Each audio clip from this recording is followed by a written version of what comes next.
Hello നമസ്കാരം. ALG gardening ചാനലിന്റെ പുതിയൊരു വീഡിയോയിലേക്ക് എല്ലാവർക്കും സ്വാഗതം.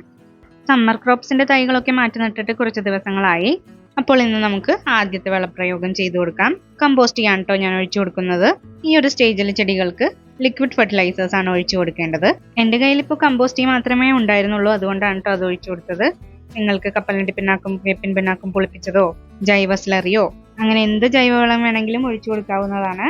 ഞാനിപ്പോഴും ഈ ഒരു സ്റ്റേജിൽ ചെടികൾക്ക് കമ്പോസ്റ്റ് ചെയ്ത് തന്നെയാണ് കേട്ടോ കൊടുക്കാറ്. ഇവിടെ എനിക്ക് 2 കമ്പോസ്റ്റ് പിന്നുണ്ട്.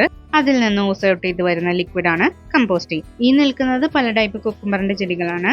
സ്നോ വൈറ്റ് കുക്കുംബർ ഉണ്ട്, അർമീനിയൻ കുക്കുംബർ ഉണ്ട്, സാലഡ് കുക്കുംബർ ഉണ്ട്, പിന്നെ സൗഭാഗ്യ വെള്ളരി, ഇതിന്റെയൊക്കെ തൈകളാണ് കേട്ടോ ഈ നിൽക്കുന്നത്. അതിന്റെ കൂടെ ഒരു ബേബി പടവലത്തിന്റെ തൈയും കൂടി ഉണ്ട്. ഈ ചെടികളൊക്കെ നിൽക്കുന്നതിന്റെ പുറകിൽ ഒരു റേസ്ഡ് ബെഡ് കണ്ടോ, അതിലാണ് ഞാൻ ഒരുപാട് മെലൺസിന്റെ തൈകളൊക്കെ നട്ടിരുന്നത്. പക്ഷേ എലികൾ വന്ന് അതെല്ലാം നശിപ്പിച്ചു കേട്ടോ. എലിശല്യം കാരണം കുറച്ചൊക്കെ ഞാൻ അവിടെ നിന്ന് മാറ്റി നട്ടിട്ടുണ്ട്. കുറച്ച് ഇപ്പോഴും അവിടെ നിൽക്കുന്നുണ്ട്. അതിനാണ് കേട്ടോ ഈ ഒഴിച്ചു കൊടുക്കുന്നത്. ഒരു 2.5 വർഷമായിട്ട് എലിശല്യം ഒന്നും ഉണ്ടായിരുന്നില്ല കേട്ടോ. പക്ഷെ ഇപ്പൊ പിന്നെയും കൂടിയേക്കുവാണ്. രാത്രി ആവുമ്പോൾ പട്ടിക്കുട്ടനെ അഴിച്ചുവിടും.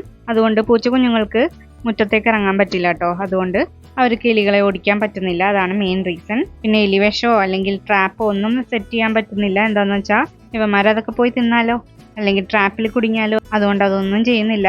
വരുന്നിടത്ത് വെച്ച് കാണാമെന്ന് വിചാരിച്ചു. ഇത് ഞാൻ മുകൾ ഭാഗത്ത് ക്രീപ്പർ നെറ്റിലേക്ക് പടരുന്ന രീതിയിൽ വെച്ചിരിക്കുന്ന ചെടികളാണ്. തക്കാളി ചെടികളുടെ കൂടെ നട്ടില്ലായിരുന്നു, അതാണ് കേട്ടോ ഇത്.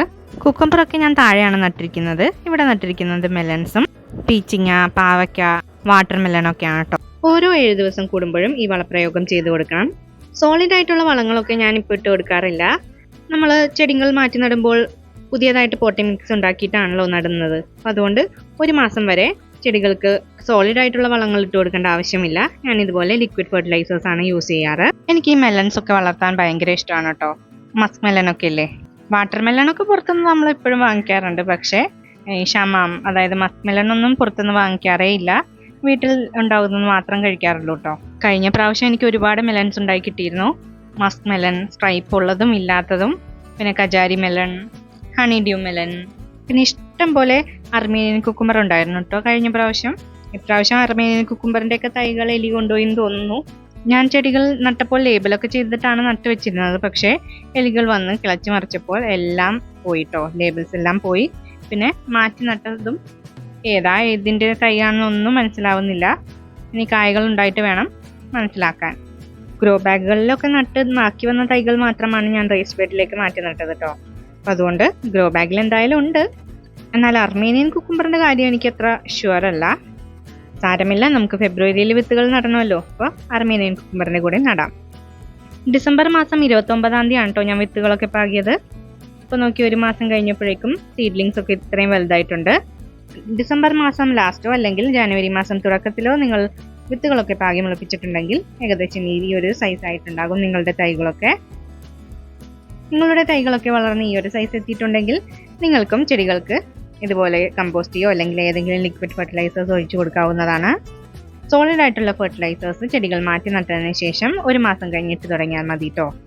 ഇപ്പോൾ ലിക്വിഡ് ഫെർട്ടിലൈസേഴ്സ് എന്തെങ്കിലും ആഡ് ചെയ്ത് കൊടുക്കുന്നതാണ് നല്ലത്.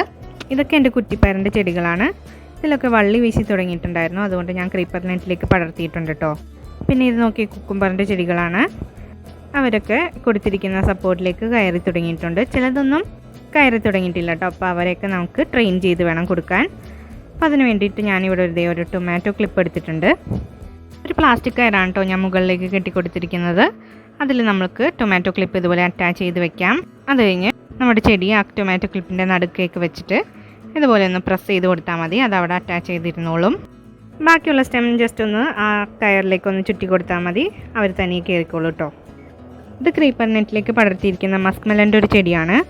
അതിനെയും ഞാൻ ഇതുപോലെ ട്രെയിൻ ചെയ്ത് കൊടുക്കുന്നുണ്ട്. ചില ചെടികളൊക്കെ തനിയെ കയറും കേട്ടോ. ചിലതിന് മാത്രം നമുക്കിതുപോലെ ചെയ്ത് കൊടുക്കേണ്ടി വരുള്ളൂ. പിന്നെ തൈകളൊക്കെ വളർന്നു വരുന്ന ഈ ഒരു സമയത്ത് ചെയ്യാനുള്ളൊരു കാര്യം എന്ന് വെച്ചാൽ ഇതുപോലെ സൈഡ് ഷൂട്ട്സും ബഡ്സൊക്കെ ഫോം ചെയ്യും. അതൊക്കെ നമുക്കൊന്ന് കട്ട് ചെയ്ത് കളയണം.